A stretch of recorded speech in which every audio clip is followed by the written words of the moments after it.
Hi, I'm Mary Hastler, Harford County Public Library CEO, and we're going to be reading Escape from Mr. Lemoncello's Library, chapters 5 and 6.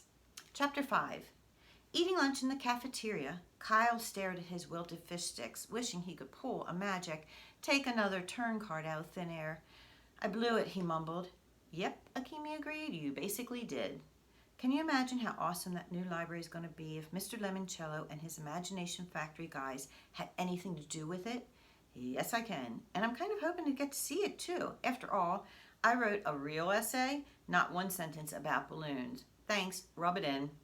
Akemi eased up a little. Hey, Kyle, when you're playing a game like Sorry and you get bumped back 3 spaces, do you usually quit? No, if I get bumped, I play harder because I know I need to find a way to get back those 3 spaces and pull ahead of the pack. Hey guys, Miguel Fernandez carried his tray over to join Kyle and Akemi. He was being followed by a kid with spiky hair and glasses the size of welder goggles. You two know Andrew Peckelman, right? Hey, said Kyle and Akemi. Hello. Andrew is one of my top library aides, said Miguel. Cool, said Akemi. Mrs. Youngin's librarian just confirmed that Mr. Lemoncello is the top secret benefactor who donated all the money to build the new public library. $500 million. She heard it on NPR, added Peckelman, who more or less talked through his nose. So we did some primary science research on Mr. Lemoncello and his connection to Alexanderville. Well, what'd you find out? Asked Kyle. First off, said Miguel, he was born here. He had 9 brothers and sisters, added Andrew. All of them crammed into a tiny apartment with only 1 bathroom over in Little Italy, said Miguel. And, said Peckelman, sounding like he wanted to one-up Miguel, he loved the old library, the old public library down on Market Street. He used to go there when he was a kid and needed a quiet place to think and doodle his ideas. And get this, said Miguel eagerly, Mrs. Tobin, the librarian back then, took an interest in little Luigi, even though he was just, a kid like us. She kept the library open late some nights and let him borrow junk from her desk or her purse, thimbles and thumbtacks and glue bottles, even red Barbie doll boots, stuff he used for game pieces so he could map out his first ideas on a library table. Then Andrew jumped in. Then Mrs. Tobin took Mr. Lemoncello's sketch for Family Frenzy home to her husband, who ran a print shop. They signed some papers, created a company, and within a couple of years, they were all millionaires. But Miguel had the last word. Now, of course, Mr. Lemoncello is a bazillionaire. What are you 4 nerds so excited about? Said Haley Daly, as she waltzed past with a gaggle of popular girls in her royal court.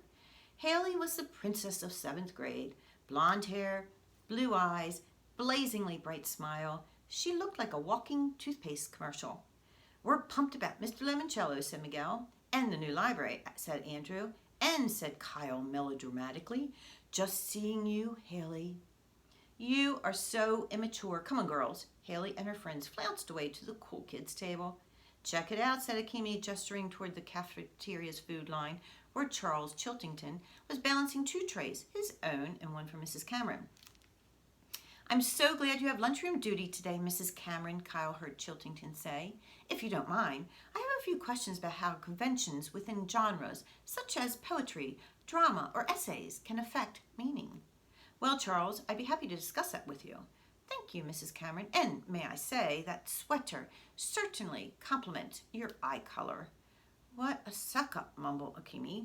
Chiltington's trying to use his weaselly charm to make sure Mrs. C sends his essay up the line to Mr. Lemoncello. Don't worry, said Kyle.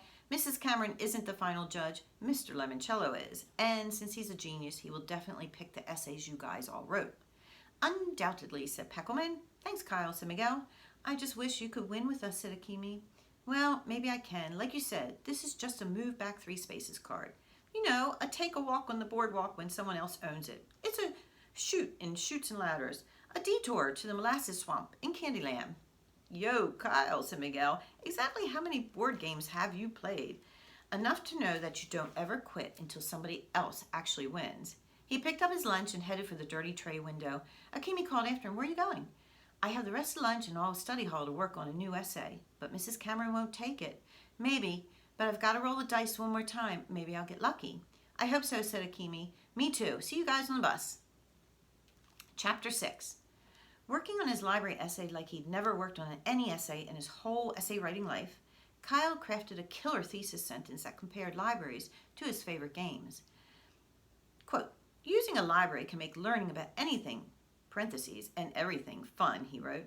When you're in a library researching a topic, you're on a scavenger hunt, looking for clues and prizes in books instead of your attic or backyard, end quote. He put in points and subpoints. He wrapped everything up with a tidy conclusion. He even checked his spelling twice. But Akimi had been right. "I'm sorry, Kyle," said Mrs. Cameron when he handed her his new paper at the end of the day. "This is very good, and I'm impressed by your extra effort. However, the deadline was this morning. Rules are rules, the same as they are in all board games you mentioned in your essay." She basically handed Kyle a Go Back 500 Spaces card, but Kyle refused to give up. He remembered how his mother had written to Mr. Lemoncello's Imagination Factory when he and his brothers needed a fresh set of clue cards for the indoor-outdoor scavenger hunt. Maybe he could send his essay directly to Mr. Lemoncello via email. Maybe if the game maker wasn't judging the essays until later that night, Kyle still had a shot. A long shot, but hey, sometimes long ones were the only shots you got. The second he hit home, he sat down at his mom's kitchen computer. He attached his essay file to a high-priority email addressed to Mr. Lemoncello at the Imagination Factory. "What are you doing, Kyle?" his mom asked when she came into the room and found him typing on her computer. "Some extra credit homework." "Extra credit? School's out at the end of the week. So, you're not playing my Dine or Dash game, are you?" "No, Mom, it's an essay about Mr. Lemoncello's amazing new library downtown." "Oh, sounds interesting. I heard on the radio that there's going to be a gala grand opening reception this Friday night at the Parker House Hotel, right across the street from the old bank building. I mean, the new library." Kyle typed in PS to his email. "I hope at the party on Friday you have balloons." He hit send. "Who did you send your essay to?" his mom asked. "Your teacher?" "No, Mr. Lemoncello himself. It took some digging, but I found his email address on his games company website." "Really? I'm impressed." His mom rubbed his hair. "You know, this morning I said to your dad, Kyle can be just as smart as Curtis and just as focused as Mike when he puts his mind to it." Kyle smiled. "Thanks, Mom." But his smile quickly disappeared when bong alerted him to an incoming email from Mr. Lemoncello. It was an auto-response form letter. "Dear Lemoncello game lover, this is a no-reply mailbox. Your message did not go through. Do not try to resend or you'll just hear another bong. But thank you for playing our games. Thanks.